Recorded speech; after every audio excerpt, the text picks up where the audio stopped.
Hello, everyone. Today we are going to be talking about the North American organized play information.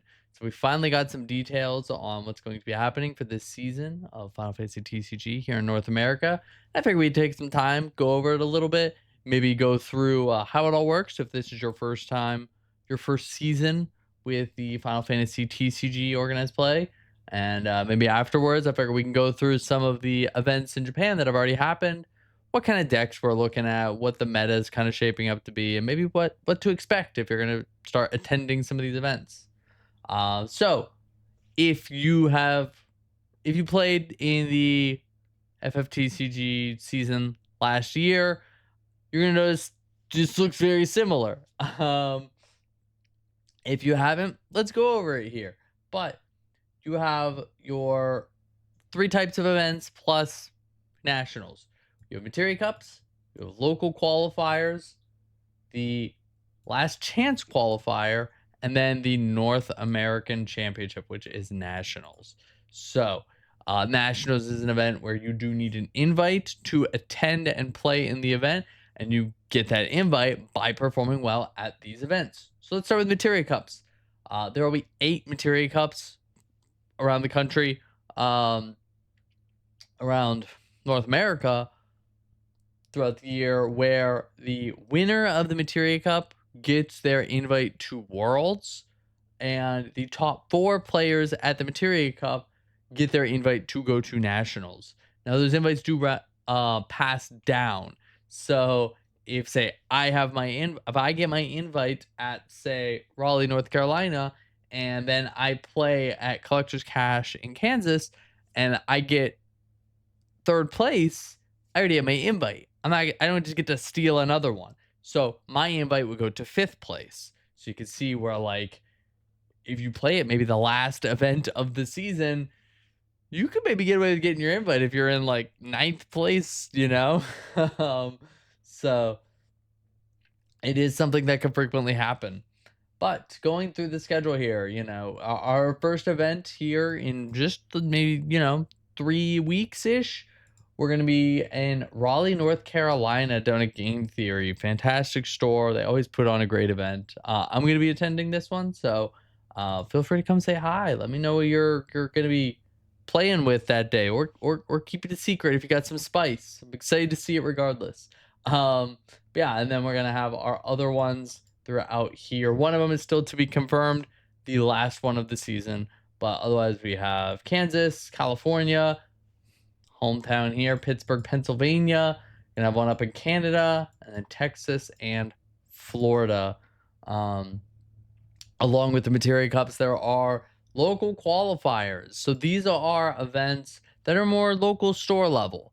Your local store can host a local qualifier, and the top, the winner of the event gets their invite to nationals. Just one. There is one invite for a local qualifier. Those also pass down like the nationals invites, like the Materia Cups. Those nationals invites pass down. But these are usually smaller scale events, minimum 8 players. Usually see them somewhere in the anywhere from 8 to, I don't know, the most I've ever seen is like low 40s, high 30s. But much smaller than like Materia Cups, which end up being like, I don't know, close to 100 players roughly. And then beyond that, we have the last chance qualifiers. So if you play through the season, you still don't have your invite, you really want to go to nationals, this event happens the Friday before nationals. So nationals is September 26th and 27th. That's Saturday and Sunday. This happens Friday the 25th. And there are 16 in the top 16 players of the last chance qualifier get their nationals invite. Now, this is a little different than last year. Last year, I believe we had 4. But how it works is if I have my invite and I can't go, I can say, hey, I can let them know, like, hey, I'm not going to be there. And my invite gets put into the last chance qualifier. So while we started with like 4 last year, it ended up being like top like 18 or something got to go to nationals the next day. So So it is interesting that they're just saying, you know what, we're just going to start with 16 this year. uh, and then, of course, like I mentioned, Nationals will be September 26th and 27th, consisting of our 32 players from Materia Cups, all the players from the local that win the local qualifiers, the 16 people in the last chance qualifier, and then our few players that performed extremely well during last season: KP, Alex E, Ryan C, and Marcus R. It's gonna be a 2-day event where day one is a best of one, and then top 16 gets to come back for day two, where they play best of threes. Now, last year this was a pseudo 2-deck format where, like, day one you played one deck for half the rounds and a different deck for the other half of the rounds, and then day two you got to play both your decks. But we don't have the details on that yet. That usually comes as we get closer to nationals. So it would be interesting to see if we keep the same format. And then, of course, after nationals, the top 4 people get an invite to the World Championship, which will be held in Japan in December. Um, but yeah, that's currently the information we have. We'll still have a little more to come with the list of local qualifiers, because we don't have that list yet. But they are saying it's going to start in like late May. Um, so hopefully after Raleigh, we can start getting into some local qualifiers, which are always a good time. But I figure now, why don't we hop on over and let's take a look at some events that have been happening and kind of take a look at where the meta is shaping up right now, what kind of decks are doing well, and what we can maybe expect to see, or maybe we should be trying more of going into our first Materia Cup here coming up soon. There have already been events happening in Japan. Their qualifying events have already begun. These are the Masters Series. So I figured we could take a look at some of these, see how things have been going over there. So the first event happened here just roughly 2 weeks ago. And the very first event here this season, they had 77 players in attendance. Some of the decks that rounded out that 77, because we have the notes on how many decks were played and then what were the top cuts. There were 11 people playing a new Gull Wings type deck, 8 people playing Mono Fire, 5 people playing Wool 7, 5 people playing Warriors of Light. That deck is still around. 4 people playing Warriors, 3 on Mono Ice, 3 on Mono Earth, 3 Knights, 3 Magissa players, and then there were 32 just other decks sprinkled around, little one-ofs here and there. But for this event, we saw this new Gull Wings deck come out and take the win here. So this is a deck utilizing this new Yuna, being able to summon a bunch of the new Gull Wings out of the deck and then do power loss when you could do that. And this is a deck. This deck is wild. If you haven't messed with this deck or seen this deck in action yet, this is cool. I honestly, when this Yuna was revealed at first, I was like, I read it and I looked at the Gull Wings targets and I was like, I don't know if it's worth it. We'll see. Boy, howdy, I was wrong. This Yuna rocks. So the main goal of this deck is, like, you're trying to utilize Yuna to build a lot of tempo, because she could doll herself in an active category 10 character to play a Gullwing forward out of your deck. So namely, you're going to go Yuna, you're going to play this Riku, who states your Gullwings forwards cannot be chosen by your opponent's abilities. So then you just immediately have protection. And then you could go from there. You could summon the old starter Pain to be able to activate stuff and draw a card. You could play the Opus 6 Pain, which protects your board from summons. I've seen people messing with the multi-element Pain to be able to remove cards from your opponent's break zone. Or you can summon Brother, who activates all your category 10 characters when he enters the field, allowing you to make these really cool push turns and then summon Brother and stand it all back up.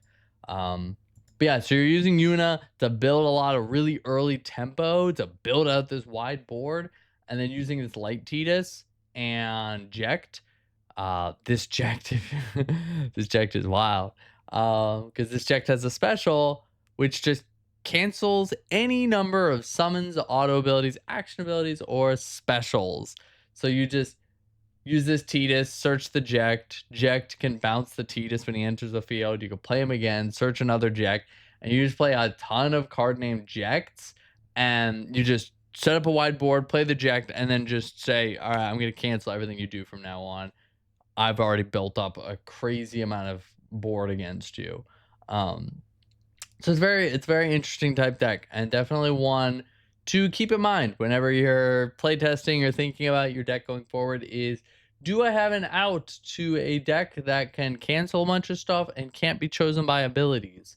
You know, you gotta look at board wipes. I mean, board wipes, you gotta catch them off guard with not having the Jack block and be able to just sweep the whole board. I'm not targeting anything. I'm sweeping the whole board away. But this is a very cool deck. And definitely fun to see one of the new cards being just a straight up great engine here. Other things here, another deck I really want to talk about here is this got second place, the Lightning deck, not the element, the character. This deck is playing like, I don't know, like 30 card name Lightning. It is, and then 12 card name Odin. Like, this is a like kind of pseudo gimmicky aggro deck, kind of, where you utilize this new Lightning, which says when she enters the field, you reveal the top 5 cards of your deck, and you add all the card name Lightnings and Odins you find there to your hand. So when 85% of your deck is Lightning and Odin, this card routinely just draws 4 or 5 cards. So you can just like use the new Olmia. This searches a forward of cost 6 or more, and then you can give it haste. So like you can just turn 1, you can play Olmia, get the Lightning, you dump your whole hand, and you just play Olmia, Lightning, draw 5 cards, go ahead, and you basically pay one. You discard 1 card to put 2 bodies on the board, like, um, and then you kind of just can round out you just kind of are able to just kind of keep pushing from there. You can LB Snow, summon this Sarah from your deck, which can just then just start dealing your opponent a point of damage while you just push these forwards through.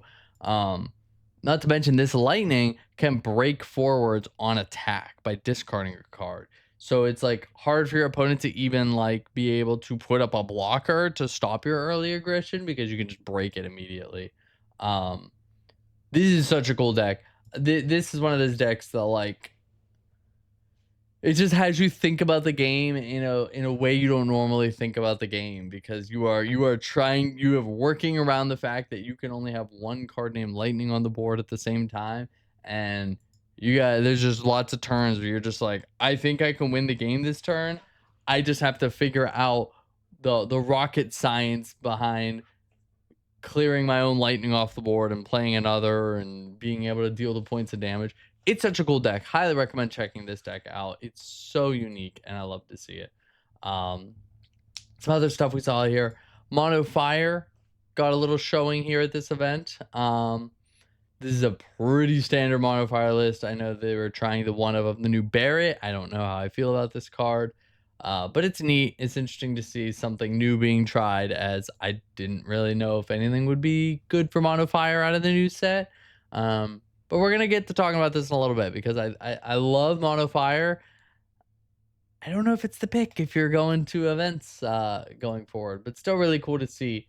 We had a Mono Earth here in the top cut. Really just backboning off of this new Prish. This card is amazing. If you haven't seen this card work yet, this card is amazing. But yeah, definitely if you're looking to play on like a Mono Earth list, the Tiro was a nothing burger. Like, this deck is still going strong. Still one of the best decks you could pick right now. And you just got to throw 3 of these new Prish in, maybe 2 of this one as ones to banish, and you're good to go. So definitely cool to see here. The last kind of newer deck to talk about here is this Water Wind deck that's been kicking up with the removal of Realm from the meta. This is kind of like the natural evolution, I guess, of monsters decks. In the new set, it's taken the best of the monsters decks and the best of mono wind and just kind of shoving them together into this amalgamation of a cast deck and a Witch of the Fens deck to make a deck that has a very high skill floor, I feel like. Maybe even not even so much the skill floor, but the skill ceiling is like through the roof. Like this is a deck that if you watch a pilot play this deck, just like that knows a very skilled pilot, very experienced with this deck, it looks like they are playing a completely different game than you. It is impressive, and this is definitely another one of those decks to keep in mind. Um, if you know if you're planning to play in events, monsters aren't dead, and you got to keep it in mind here. But yeah, that's what we're gonna talk about for this event. But we have another event here that happened just a week later, and you'll notice there's a lot more yellow on this chart. um, this was the event of Mono Earth, and this is where we're going to start seeing that Mono Earth just kind of, if you let this deck go unchecked, it can be like the best deck of the format. Um, and I'm going to use the word can be there. But yeah, this event had 59 players in it, where they had 10 mono earth decks being played, 7 of the lightning character, the lightning deck, 6 mono fire players, 3 warriors of light, 3 MBM, 3 wind ice, and then like 27 other decks scattered about there. Um, we had a lot of mono earth. We had some of the lightning deck, one of the water wind, and the mono fire. And this is where somewhere I'm gonna start saying, let's just in the downturn of the mono fire as you see the mono earth and the wind water decks kick up. Because if you've played mono fire, you probably know this. If you haven't, I'm gonna give you a little secret. The mono earth matchup sucks. It's not fun, and the water wind deck matchup, it's also not very fun. The unfortunate thing is mono fire is a deck that wants to take it slow, as slow as possible. Mono earth is a deck you never want to give that deck time. Time is like your worst enemy playing against mono earth, and the water wind deck can kind of just like outpace anything you could do with mono fire. Um, so I think we'll start seeing the downturn of that. The final event I want to talk about, we don't have it here on Materia Hunter, but the Fukushima event had 30 players, with Knights being the finals was actually Refia versus Knights. Like we are so back. um, but yeah, so don't think Refia is out, and don't forget about Knights. Uh, it still exists. But that event had 6 Mono Earth players, 4 Final Fantasy 9 decks, 3 Mono Fire, 3 Warriors, and like 14 other decks out there. Um, so where are we going? Where are we looking at going into the first events and planning for North America? Um, we're seeing Mono Earth being a really popular deck. We're seeing this kind of lightning deck being kind of popular in Japan, and along with that, Gull Wings and Water Wind. So first thing I'll note is like I think here in North America, we really like Wool 7 and Warriors a lot. And I think those decks might be a little underrepresented in Japan. Another thing I think is underrepresented is Ice, as we're seeing by these mono fire decks, or I'm sorry, these mono earth decks kind of taking the world by storm. Um, so I think maybe Ice is just maybe an underexplored element for the meta. But it'll be interesting to see how things shape up. I would not be surprised going into the first Materia Cup if we see a lot of Wool 7, Mono Earth, Warriors. You see a sprinkling of Gull Wings and Water Wind around the room. Like, I just think we like the Wool 7 and the Warriors decks a lot. And The water wind deck is one where I think it's gonna have a very varied response. I think some of your more top, really skilled players are gonna do really well with that deck at the event. And I think if you haven't gotten the reps in with the deck, you're gonna kind of struggle a little bit because that is a deck that definitely I think is highlighted by the skill of the pilot. It is a very complicated deck that rewards, really skilled players. But yeah, let me know what you're messing around with or what kind of decks that you're maybe planning on seeing at the event or things I didn't mention. There's some other things to think about, like nowhere on any of this have we talked about Scions.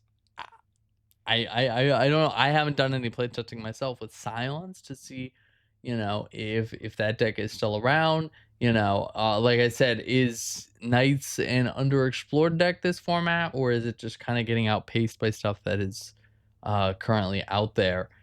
So it'd be interesting to see what kinds of things maybe are kind of underexplored and maybe we should be checking out for the event. But yeah, I hope you enjoyed this little trip down the organized play schedule. I'm excited to get into it. I'm excited to get into the competitive season and start throwing some cards around.